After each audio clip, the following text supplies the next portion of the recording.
Pais queridos, Deus abençoe a todos, em nome de Jesus Cristo. Estamos começando mais um programa, Alicerçados no Amor de Deus, especial leitura do Livro dos Justos. Glória a Deus, queridos. Vamos fazer nossa oração. Feche seus olhos, se possível. Meu Pai amado, em nome de Jesus, Pai, mais uma vez nós entramos na sua presença, Senhor. Te bendizemos, te adoramos, te exaltamos e declaramos o teu senhorio sobre as nossas vidas, Pai. Somos pequenos, somos fracos, Pai, e não temos forças, Pai, em nós mesmos, Pai. Nós precisamos, Pai querido, da sua graça, da sua misericórdia todos os dias, Pai. Perdoa-nos, Pai, dos nossos pecados, perdoa-nos das nossas falhas, Pai. Lava-nos, limpa-nos, santifica-nos de toda injustiça e separação e ensina-nos, Pai querido, a te servir, a te honrar, a te glorificar, Senhor querido, com todas as nossas forças, Pai. Ensina-nos a te amar, Pai, com todas as nossas forças, Pai. Nós não queremos, Pai amado, sermos religiosos, Pai, em alguma igreja, Senhor. Nós não queremos ser, Pai querido, crente, Senhor, à vista dos outros, somente de aparência, meu Pai. Não, meu Deus querido, pelo contrário. Nós queremos que o Senhor tenha prazer em nós, Pai amado. O Senhor que sonda os corações e as mentes, Pai. O Senhor tenha prazer, Pai, em mim, em cada um desses teus filhinhos que está orando, Pai, comigo, Senhor amado, nesse momento, Senhor. Em nome de Jesus, Pai, derrama teu Espírito Santo sobre a vida do teu povo, sobre a tua igreja, sobre, meu Pai, os nossos irmãos, Pai. Abençoa-os, Pai querido, a sua casa, a família, Senhor. Abençoa a sua saúde, Pai. Eu sei que há pessoas que estão enfermas, Pai, orando, Pai, agora comigo, Senhor. Cura, meu Pai, derrama, Senhor, a tua unção, teu bálsamo de cura sobre a vida dos teus filhos, pelo poder do nome de Jesus Cristo, cura, Senhor amado. Não importa a enfermidade, porque para ti, Senhor amado, nada é impossível, Pai. Toca nos ossos, Pai, toca nos órgãos, nos nervos, Pai, toca no sangue, Senhor. Meu Deus amado, toca na carne, meu Pai, cura, Senhor amado, em nome de Jesus Cristo, faz milagres, maravilhas, Pai.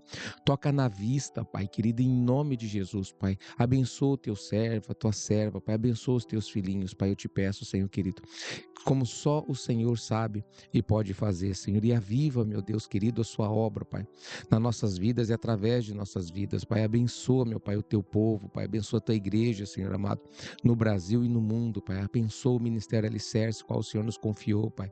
Abençoa, Senhor querido, em nome de Jesus, Pai. E abençoa Israel, que haja paz em Israel, Pai. Nós queremos profetizar que o Brasil, Pai, pertence ao Senhor Jesus, Pai. Em nome de Jesus Cristo, Pai, nós te pedimos, Senhor, e também te agradecemos. Aleluia, louvado e exaltado seja o teu santo nome. Amém. Graças a Deus. Queridos, sejam abençoados pelo poder do nome de Jesus Cristo. Amém. Graças a Deus. Glórias a Deus. Amém, queridos. Eu quero lembrar os irmãos, na verdade, avisar os irmãos que esse é um programa gravado, que foi gravado agora pela manhã. Então eu não vou falar o nome dos irmãos que estão nos acompanhando, mas Deus abençoe, tá bom, queridos? Cada um de vocês que estão firmes nessa oração. Deus abençoe vocês em nome de Jesus, Deus abençoe a família aí. Vocês podem mandar as mensagens, eu vou estar acompanhando depois, tá, queridos? Em nome de Jesus. Peço que comentem até para movimentar aqui o canal. É bênção, né? Os comentários, né? Deem like e compartilhem também, queridos, tá bom? Em nome de Jesus. Vamos lá então para a nossa leitura. Deixa eu fazer a oração com a água, queridos. Antes de nós ir para a leitura, né? Pega lá o copo com água em nome de Jesus.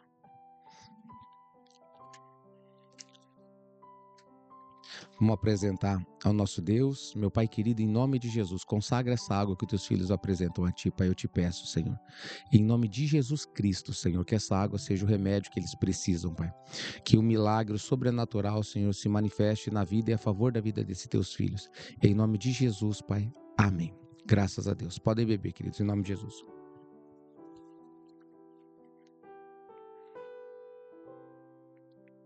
Amém. Glória a Deus. Toma posse da tua bênção, queridos, em nome de Jesus. Glória a Deus.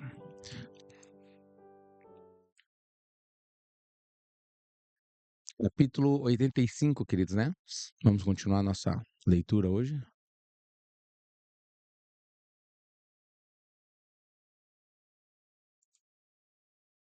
Capítulo 85. Os cananeus preparam para lutar contra Israel. Então nós vimos, né, que o povo de Israel estava ali na sua travessia, né? Deus já tinha recolhido Arão. E agora vamos ver essa situação aqui, ó. Eles estavam levando um puxão de orelha, né? Um puxão de orelha gigante ali de Deus sobre a terra de Edom, de Moabe. E o rei Arade dos cananeus, que habitava ao sul, soube que os israelitas tinham vindo pelo caminho dos espias e arrumaram as suas forças para lutar contra os israelitas. Ó. E os filhos de Israel tiveram muito medo dele, pois ele tinha um grande e forte exército, de modo que os filhos de Israel resolveram voltar para o Egito. E os filhos de Israel desviaram-se aproximadamente a distância de 3 dias de viagem até Mazerat-Beni e Acom, pois eles estavam com muito medo por causa do rei Arade. E os filhos de Israel não iriam voltar para seus lugares, e permaneceram em Beni e Acom por 30 dias. Quando os filhos de Levi viram que os filhos de Israel não iriam voltar atrás, eles tiveram ciúmes por causa de Deus, e levantaram-se e lutaram contra os israelitas, seus irmãos, e mataram uma grande quantidade deles, e os obrigaram a voltar para o seu lugar, no monte Or. E quando voltaram, o rei Arade ainda estava arrumando seu exército para a batalha contra os israelitas. E Israel fez um voto dizendo: se tu entregares este povo nas minhas mãos, então eu destruirei totalmente as suas cidades. E Deus ouviu a voz de Israel. Ó, você vê a importância dos israelitas, né, dos levitas, né? Os filhos de Levi, queridos, né, foram lá e trouxeram eles de volta. E aqueles que estavam resolvidos a não vir e estavam levando as pessoas a não obedecerem a Deus naquele momento ali, eles foram mortos, né, pelos próprios levitas, queridos. E eles trouxeram de volta e fizeram o que deviam fazer um voto a Deus, falar com Deus, né? E não fugir, queridos. Eles iam voltar para a escravidão naquele momento ali. Versículo 8. Aí Deus ouviu a voz de Israel e entregou os cananeus nas suas mãos, e eles destruíram totalmente as suas cidades e chamaram o nome do lugar Ormã. E os filhos de Israel partiram do Monte Or e acamparam-se em Obote. E eles depois partiram de Obote e acamparam-se em Abarim, na fronteira de Moabe. Queridos, só mais uma vez, sabe o que me chamou a atenção aqui? Como quando o povo busca a Deus, queridos, né, nada é grande demais para o povo de Deus, né? Lembro dos filhos de Jacó, queridos, agora a mesma coisa, um exército muito numeroso, eles estavam com medo, porque o normal era ter medo, mas o povo de Deus não pode ter medo, queridos, sabendo que o Deus, o verdadeiro Deus, o Todo-Poderoso, queridos, está a nosso favor, amém, meus amados? O que Deus está falando para mim e para vocês nessa mensagem, né? Não tenha medo, queridos, não importa quão grande seja o mal que se levanta contra você, seja de homens, seja de exércitos, seja espiritual, né? Normalmente é espiritual, se manifesta de alguma forma, né? Seja uma enfermidade, seja uma notícia, né, do médico, seja, não importa quem seja, queridos, né? Quem seja ministro, seja, não importa. Deus é maior, queridos, e Ele está a teu favor. O que você não pode fazer é aceitar o medo te dominar. Mas você precisa, queridos, buscar em Deus. Olha o que os levitas fizeram. Foram lá buscar os filhos. Vamos lá para ficar onde Deus mandou nós estarmos. Ele não mandou a gente sair de lá. E o povo, muitos não queriam obedecer, estavam ali prontos até mesmo para lutar e caíram. E o povo, né, Deus, através dos levitas, trouxe de volta. E lá eles fizeram o que deviam fazer, ou seja, fizeram uma oração a Deus, né, se consagraram a Deus, fizeram um voto, né, como está escrito ali. E foram, né, queridos, ali, e Deus entregou aquela grande multidão nas mãos dos filhos de Israel, queridos. Olha que maravilha, queridos. E eles fizeram como eles falaram, né? Destruíram todas as cidades, porque eles sabiam que essas cidades eram inimigas do povo de Deus, né? Vamos continuar. Versículo 10. E os filhos de Israel foram a Moabe, dizendo: vamos passar agora pela tua terra em nosso lugar. Mas os filhos de Moabe não deixaram os filhos de Israel passarem pelas suas terras, né? Esse aqui, tanto o povo de Esaú como agora Moabe não deixaram, né? Pois os filhos de Moabe tiveram muito medo de que os filhos de Israel fizessem a eles como fizeram a Shirom, rei dos amorreus, que tinham tomado suas terras e tinham matado muitos deles. Portanto, Moabe não deixou os israelitas passarem por sua terra. E Deus ordenou aos filhos de Israel, dizendo que eles não deveriam lutar contra Moabe, de modo que os israelitas retiraram-se de Moabe, ou seja, faça a vontade de Deus. Não é porque aconteceu ali que vai acontecer a mesma coisa aqui, né? E os filhos de Israel partiram da fronteira de Moabe, e eles vieram para o outro lado de Arnon, na fronteira de Moabe, entre Moabe e os amorreus. E acamparam-se em Shirom, rei dos amorreus, no deserto de Quedemote. E os filhos de Israel enviaram mensageiros a Shirom, rei dos amorreus, dizendo: Deixa-nos passar pela tua terra. Não nos desviaremos para os campos nem pelas vinhas. Iremos juntos pela estrada real até que tenhamos passado os teus termos.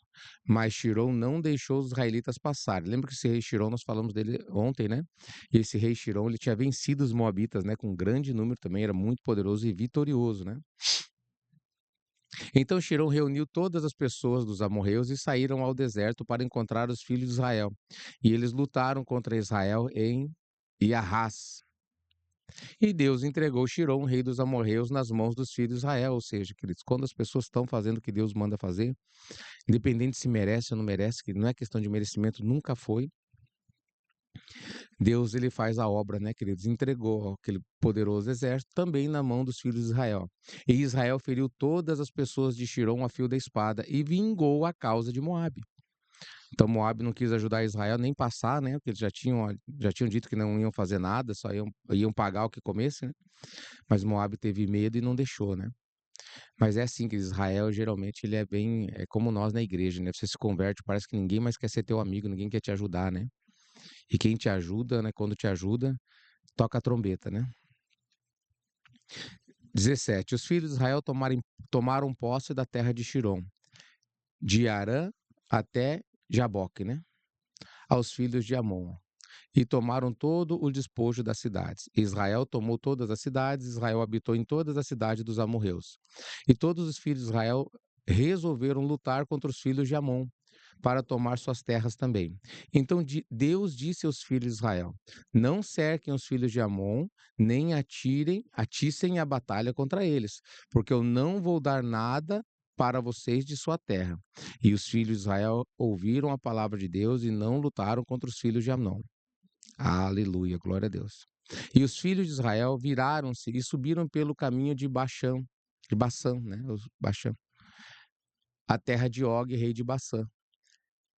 Bassã e Bassã.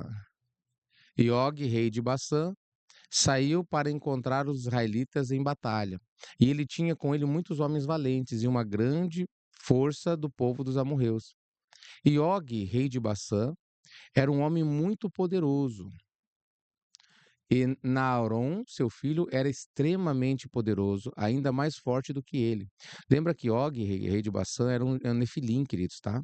A Bíblia fala sobre a cama dele, né? Que era uma cama muito grande, né? Nós lemos lá. E Og disse em seu coração: Eis que agora todo o acampamento de Israel ocupa um espaço de 3 parsas. Agora eu vou feri-los de uma só vez, sem espada ou lança. Og subiu ao monte Jarrás, e daí tomou uma grande pedra, cujo comprimento era de 3 parsas. Olha só que interessante, a força desse homem. Né? Você viu que ele foi lá, pegou uma pedra do tamanho do espaço que o povo de Israel ocupava. A Bíblia fala ali, queridos, né? Eu acho que talvez seja, né, um erro de tradução, porque ele dá a entender que ele era um gigante, mas a cama dele tinha 4 metros, alguma coisa assim, a cama dele, né? Então ele não era tão grande assim. Ou ele não era tão grande, era um gigante, né? Não digo tão grande, quase 4 metros, ele era muito grande, né? Mas, ou seja, a força dele de pegar uma pedra, queridos, né? Imagina um pedaço de pedra aí pequeno, tem 1 tonelada ou mais, né? E ele pegou uma pedra do tamanho do acampamento dos israelitas, né? Do comprimento, imagina o peso disso, né? Aí você entende, né? Me faz pensar hoje, né? Saindo um pouco desse assunto, como que a gente vê construções antigas, né? Onde na época não tinham guindastes, não tinha tecnologia, né? Pedras cortadas praticamente assim, né? A laser, assim, né? Perfeitamente, né? 90 graus, ângulos, encaixado. E como que as pessoas carregavam aquelas pedras, né? Sem guindastes, né? Sem a tecnologia que nós temos hoje, né? Você vê ali os egípcios mesmo ali, que tinha muita gente poderosa no Egito também, queridos, tá?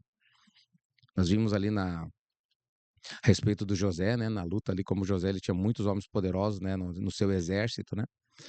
Então aquela terra ali, queridos, né, como a Bíblia falava, era a terra, né, que tinha muitos nefilins, né? Anaquins, nefilins, equins, né?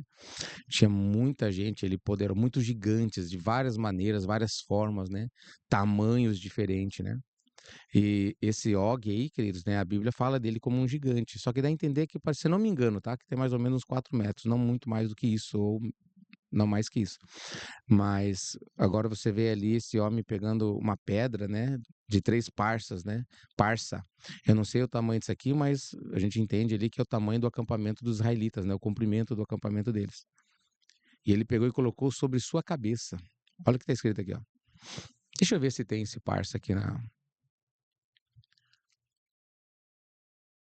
Consegue ver, filho?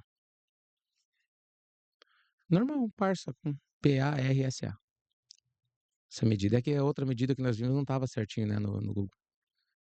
Tava diferente. Não tem, né? É, porque eu nunca vi essa palavra parsa, somente só nesse livro, né? Eu nunca vi essa medida aqui. 3 parsa. Eu vou ler de novo, ó. Quer ver, ó? Versículo 23, ó. Og disse em seu coração: Eis que agora todo o acampamento de Israel ocupa um espaço de 3 parças, ou seja, todo o acampamento de Israel ocupava essa medida. Então não era pequeno, lembra que eles eram uma grande quantidade de pessoas. Agora eu vou feri-los de uma só vez, sem espada e sem lança. O que ele fez? Og subiu ao monte Jarrás e daí tomou uma pedra grande, cujo comprimento era de 3 parças. E ele colocou-a em sua cabeça e resolveu jogá-la sobre o arraial dos filhos de Israel e ferir todos os israelitas com essa pedra. Ou seja, ele queria ferir de uma só vez, né? Como ele disse, sem espada e sem lança, né? E o mensageiro de Deus veio e perfurou a pedra sobre a cabeça de Og. Deus enviou o anjo que perfurou a pedra, né, sobre a cabeça. Quando ele levantou sobre a cabeça dele, o anjo quebrou, né, no alto quando ele estava segurando e caiu sobre a cabeça dele. E a pedra caiu sobre o pescoço de Og, que caiu por terra por conta do peso da pedra em cima do seu pescoço. Quem que deu a vitória desse gigante, então? Foi o próprio Deus através do seu anjo, né? Naquele tempo, Deus disse aos filhos de Israel: não tenha medo. Mais uma vez, queridos, olha só, né? Essa ordem que Deus dá para os seus filhos e para mim, para vocês.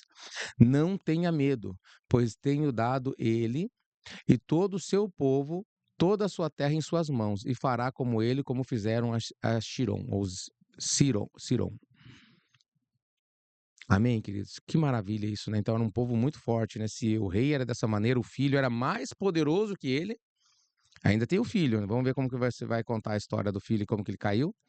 Mas olha que interessante, queridos, né? O povo era muito poderoso, Israel, no poder de Deus, não via adversário, queridos. Deus falava, vai, vai. E tem uma influência muito especial dos levitas, né? Do povo de Deus. Nós vamos colocar ali dos pastores, né?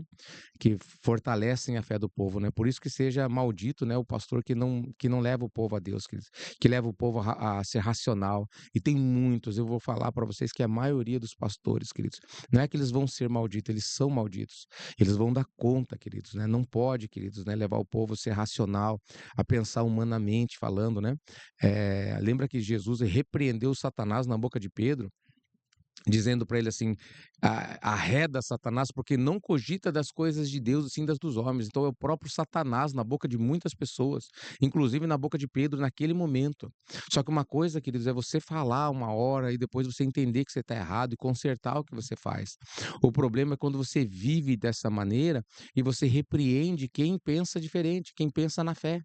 E a grande maioria hoje, queridos, né, dos ministérios que eu tenho visto, que eu tenho acompanhado, não acompanhado, acompanhado eu não tenho acompanhado, mas eu tenho visto as pregações, às vezes tem alguns homens que eu considero como homens de Deus, né, que às vezes eu escuto alguma pregação ou algum comentário sobre algum assunto, né, às vezes eu vejo um ou outro. Amém, queridos, né? Mas a grande parte, queridos, grande maioria dos pregadores, queridos, né? Eles são racionais. Eles levam tudo pro humano, né? Pro carnal, queridos, né? Lembra aqui que Deus falou pro Tomé, né? Tomé, você viu e acreditou, mas bem-aventurados são os que não viram e acreditaram. Ou seja, quem que é bem-aventurado? São os salvos. Quem que não são salvos? Os malditos. Quem não vai ser salvo vai para a maldição eterna. Amém, queridos? Não é uma coisa minha, mas é para que a gente entenda como funciona isso. Amém? Então, bem-aventurado não são os que veem e acreditam, mas bem-aventurados são os que não veem e ainda assim acreditam, os que cogitam das coisas de Deus e não das dos homens. O Tomé cogitou das coisas dos homens naquele momento, né? Tava dessa maneira que ele estava. Amém, queridos? Toma posse disso, queridos, em nome de Jesus. Começa a acreditar na loucura da pregação, começa a acreditar no sobrenatural de Deus, queridos, e agrade a Deus. Sem fé é impossível agradar a Deus. Versículo 27. Moisés desceu com ele e com um pequeno número dos filhos de Israel. Uau, queridos, ó. A fé, a obediência de Deus ali naquele momento era tanto, né? Porque já viram o que Deus fez com Og, ó. E Moisés feriu Og, ele estava caído no chão, mas não tinha morto, ó, com um bastão nos tornozelos dos pés e o mataram. E os filhos de Israel perseguiram os filhos de Og e todo o seu povo, e eles abateram e destruíram-nos até que não havia ficado nenhum resquício deles. Moisés enviou alguns dos filhos de Israel para espiar Jazer, pois era uma cidade muito famosa. E os espiões foram a Jazer e exploraram. E os espiões confiaram em Deus. E eles lutaram contra os homens de Jazer. Só os espiões, queridos. E estes homens tomaram Jazer e suas aldeias. E Deus os entregou na sua mão. E eles expulsaram os amorreus que estavam ali. E os filhos de Israel tomaram a terra dos 2 reis dos amorreus, 60 cidades que estavam do outro lado do Jardim, né, que é o Jordão, Jardim, o Jordão, desde o ribeiro de Arnon até o monte Hermon. A Bíblia fala Hermon, né? E os filhos de Israel partiram e foram para a planície de Moabe, que é deste lado do Jordão, na altura de Jericó. E os filhos de Moabe ouviram todo o mal que os filhos de Israel tinham feito para os 2 reis dos amorreus, Eshirom e Og. Então todos os homens de Moabe ficaram com muito medo dos israelitas. E os anciãos de Moabe disseram: Eis que 2 reis dos amorreus, Eshirom e Og, que eram mais poderosos do que todos os reis da terra, não puderam ficar contra os filhos de Israel. Olha que interessante a comparação, né? Eles achavam que eles eram os mais poderosos de todos os reis da terra, né? Lembra que Og fez com a pedra, né? Então, como poderemos enfrentá-los? Certamente, eles nos enviarão uma mensagem agora, para passar por nossa terra em seu caminho. E nós não deixarmos passar, agora eles vão vir em cima de nós com suas espadas pesadas e destruir-nos. E Moabe estava angustiado por causa dos filhos de Israel. E eles estavam com muito medo deles. E se aconselharam que era para ser feito aos filhos de Israel. E os anciãos de Moabe resolveram e pegaram um de seus homens, Balaque, filho de Zippor, o Moabita, e fizeram rei sobre eles. Neste momento, Balaque era um homem muito sábio. E os anciãos de Moabe se levantaram e foram para os filhos de Midian fazer as pazes com eles, pois uma grande batalha e inimizade havia existido naqueles dias entre Moabe e Midian. Lembra que nós lemos essa batalha, né? A partir dos dias de Hadade, filho de Bedade, rei de Edom, que feriu a Midian no campo de Moabe, até esses dias. E os filhos de Moabe foram os filhos de Midian, e eles fizeram paz com eles. E os anciãos de Midian chegaram à terra de Moabe para fazer a paz em nome dos filhos de Midian. E os anciãos de Moabe aconselharam-se com os anciãos de Midian no que fazer para salvar suas vidas por causa de Israel. E todos os filhos de Moabe disseram aos anciãos de Midian. Interessante, queridos, né, que os moabitas não sabiam que Deus tinha dito que não ia tirar eles ali. Eles não confiavam em Deus, né? Eles confiaram para tomar posse da sua terra, como os gentios fazem, né? E simplesmente não querem saber de Deus, não agora depois que recebe a terra, né? Não foi a minha mão, o meu trabalho, eu que conquistei, né? Que interessante, né? E o povo de Israel não tinha intenção nenhuma de lutar com Moabe, na verdade, não podia lutar com Moabe, porque Deus já havia dito para não lutar. E a mesma coisa, né? O povo de Seir lá, né? O povo de Esaú. 41. Todos os filhos de Moabe disseram aos anciãos de Midian: Agora, pois, os filhos de Israel lamberão tudo quanto houver ao redor de nós, como o boi lambe a erva do campo. Pois assim fizeram aos 2 reis dos amorreus, que são mais fortes do que nós. E os anciãos de Midian disseram a Moabe: Ouvimos dizer que no momento em que Xirom, rei dos amorreus, lutou contra vocês, Quando ele prevaleceu sobre vocês, ele tomou a vossa terra. Ele tinha chamado Beor, filho de Janes, e Balaão, seu filho, da Mesopotâmia. E eles vieram e amaldiçoaram vocês. Por isso fez a mão de Shirom prevalecer sobre vocês. E ele tomou vossa terra. Agora, pois, chama também a Balaão, seu filho, pois ele ainda permanece em sua terra, e dá-lhe o seu salário, para que possa vir e amaldiçoar todas as pessoas de quem vocês têm medo.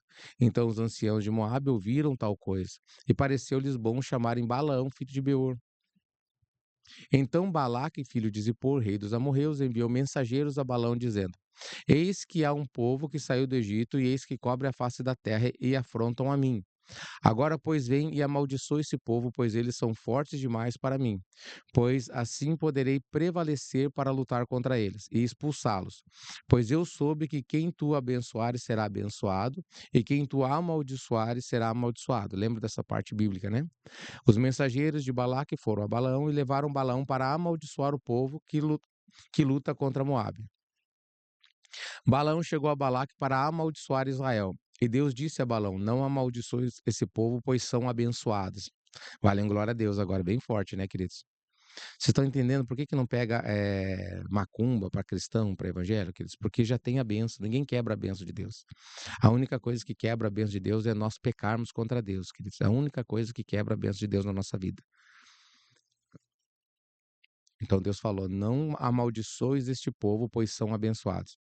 E Balaque pediu a Balaão dia a dia para amaldiçoar Israel, mas Balaão não deu ouvidos a Balaque por causa da palavra que Deus tinha falado a Balaão. E quando viu Balaque que Balaão não aderiu ao seu desejo, ele se levantou e foi para casa. E Balaão também retornou à sua terra e saiu dali para Midian. Lembra que nós vimos isso na Bíblia, né, queridos? Ele, na verdade, ao invés, o contrário de amaldiçoar, ele abençoava Israel, né? Por 3 vezes ele abençoou. E os filhos de Israel partiram da planície de Moabe e acamparam-se a partir do Jordão, em Bet-Gesimote, até Bel-Shitim, no final das planícies de Moabe. E os filhos de Israel aproximaram-se de Moabe, e os filhos de Moabe armaram suas tendas em frente ao acampamento dos filhos de Israel. E os filhos de Moabe ficaram com medo dos filhos de Israel. E os filhos de Moabe tomaram todas as suas filhas e suas esposas, de bom aspecto e bonita aparência, e vestiram-nas em ouro, prata e roupas caras. E os filhos de Moabe sentaram aquelas mulheres à porta de suas tendas para que os filhos de Israel pudessem vê-las e mudá-los, e não lutarem contra Moabe. Queridos, vocês entenderam o que aconteceu? Nós lemos isso aí na Bíblia, né? Então, eles vendo que eles não podiam, queridos, né? Não tinham forças, né? Para lutar, eles tentaram pagar um encantador, um feiticeiro, né? Para amaldiçoar Israel. Ele não pôde porque Deus não permitiu, né? E depois, mesmo pagando por 3 vezes, e cada vez fazendo sacrifício e fazendo, né, as feitiçarias, não teve como amaldiçoar Israel. Aí eles tiveram uma outra ideia, que eu acabei de falar para você, só tem uma maneira de tirar a bênção de Israel. É fazer com que eles pecassem. E foi isso que eles fizeram. Eles pegaram as moças, as mulheres do seu povo, vestiram elas como prostitutas, né, e colocaram a porta da tenda aqui, ó. Sentaram aquelas mulheres à porta da tenda. Para quê? Para que os filhos de Israel pudessem vê-las e mudá-los. Mudar a situação de abençoados para amaldiçoados. Se eles começassem a pecar, a maldição ia cair sobre eles. Versículo 56. E todos os filhos de Moabe fizeram tal coisa aos filhos de Israel. E cada homem colocou sua esposa e filha na porta de sua tenda. E todos os filhos de Israel viram o ato dos filhos de Moabe. E os filhos de Israel voltaram-se para as filhas dos Moabitas e cobiçaram-nas e foram para elas. E aconteceu que um hebreu, quando chegava à porta da tenda de Moabe, viu uma filha de Moabe e a desejava em seu coração, e falava com ela à porta da tenda que ele desejava. Enquanto eles estavam juntos falando, os homens da tenda saíam e falariam com um hebreu semelhante a estas palavras. Certamente você sabe que nós somos irmãos, somos todos descendentes de Ló, e os descendentes de Abraão, seu irmão. Por que então você não permanece conosco? E, portanto, não come o nosso pão e o nosso sacrifício? Então as mulheres falavam isso para os hebreus, né?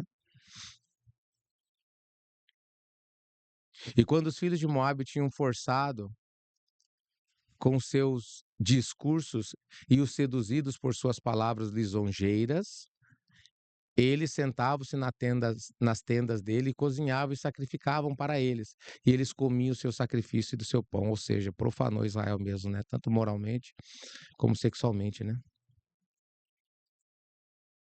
Eles então lhes davam vinho e eles bebiam e ficavam embriagados. E eles colocavam diante deles uma bela donzela. E ele fazia com ela o que ele gostava, pois não sabia o que estava fazendo devido a ter bebido vinho abundantemente. Assim fizeram os filhos de Moabe e Israel naquele lugar na planície de Sitim. E a ira de Deus se acendeu contra Israel por causa desse assunto. E Deus enviou uma peste entre eles, e morreram dos israelitas 24.000 homens. Ora, havia um homem dos filhos de Simeão, cujo nome era Zinri, filho de Salu, que se juntara com Cosbe, midianita, filha de Zur, rei de Midian, na vista de todos os filhos de Israel. E Finéias, filho de Elazar, o Lazar, filho de Arão, né? O Elazar, filho de Arão, Finéias, sacerdote. O sacerdote viu essa coisa perversa de Zinri havia feito, ó. E ele tomou uma lança e se levantou e foi atrás deles, e perfurou-os ambos e os matou, e a peste cessou de sobre os filhos de Israel. Então, quando ele fala matou, né, esses cabeças, né, que era a filha, né, princesa de Midian, e esse homem dos Simeonitas ali, né, Simeonitas, ele transpassou os dois de uma só vez, a peste cessou. Capítulo 86. Os midianitas são destruídos.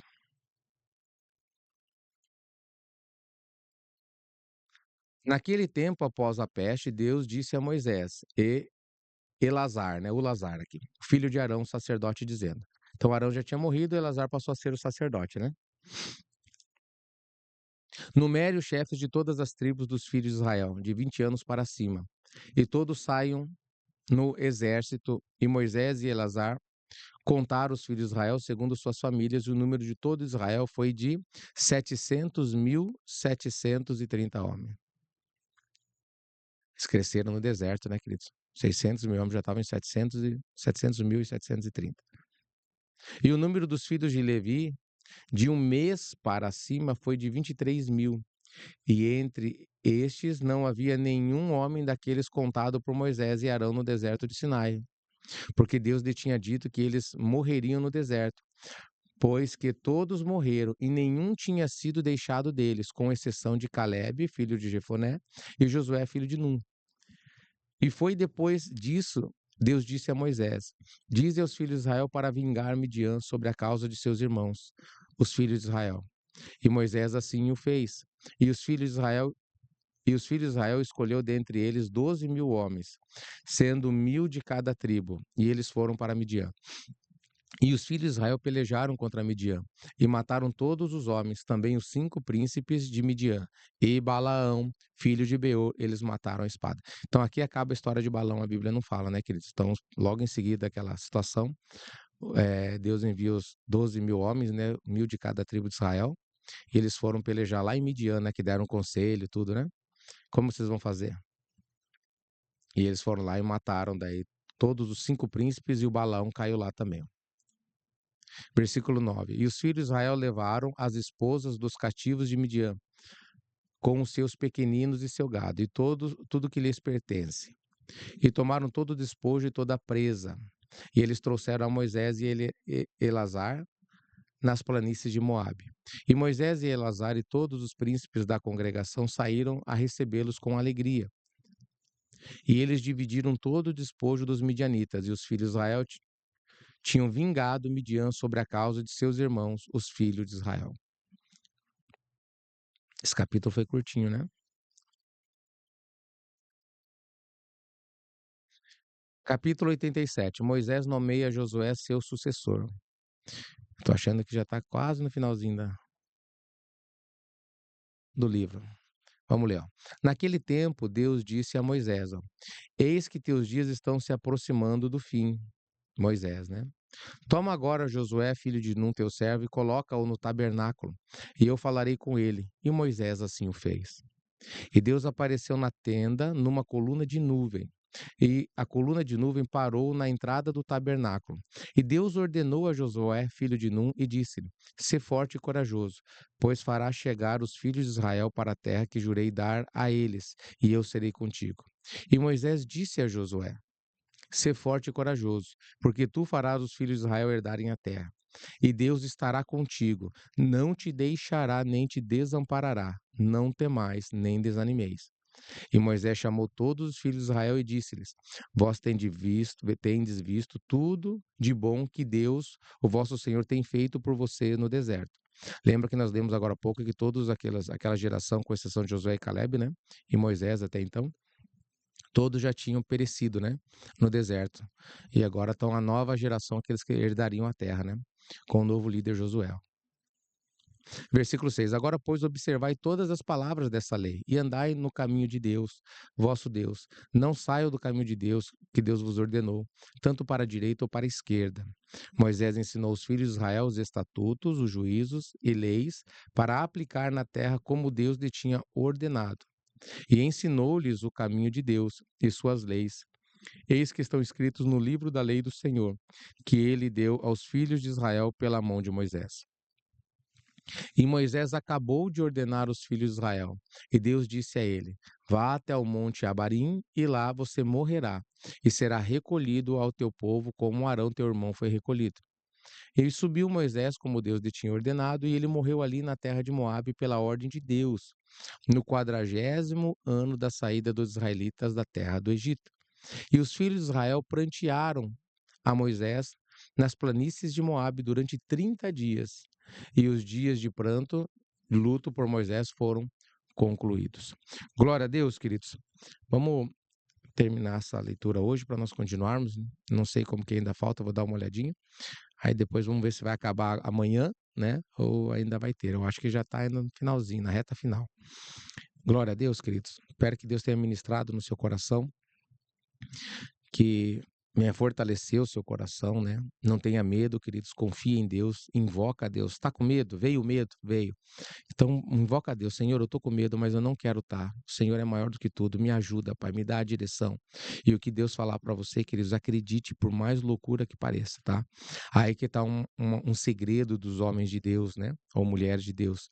É que pedem a Deus e quando Deus fala, obedece. Tem muitas pessoas que pedem a Deus e quando Deus fala, elas não acreditam. Aí é pior, antes não tivesse pedido, né? Porque pedem a Deus, é como se Deus não soubesse o que ele faz. Então, tenha isso no teu coração, não tenha medo e faça o que Deus manda você fazer. E veja o livramento e o poder de Deus a seu favor. Glória a Deus. Amém? Deus abençoe vocês, queridos. Então, né, se você puder escrever aí, glória a Deus, amém. Se tiver alguma pergunta, algum comentário, tá? Pode fazer ali, eu vou estar vendo em seguida daí, tá bom, queridos? Não estou vendo agora, mas eu vou ver em seguida. Amanhã nós voltamos com o programa Alicerçados no Amor de Deus. Faz assim com as suas mãos. Que a graça, a paz, a misericórdia, as consolações do Espírito Santo seja e esteja na vida e através da vida de cada um de vocês. Em nome de Jesus Cristo. Amém. Glória a Deus. Queridos, fiquem com Deus e até amanhã, se Deus quiser.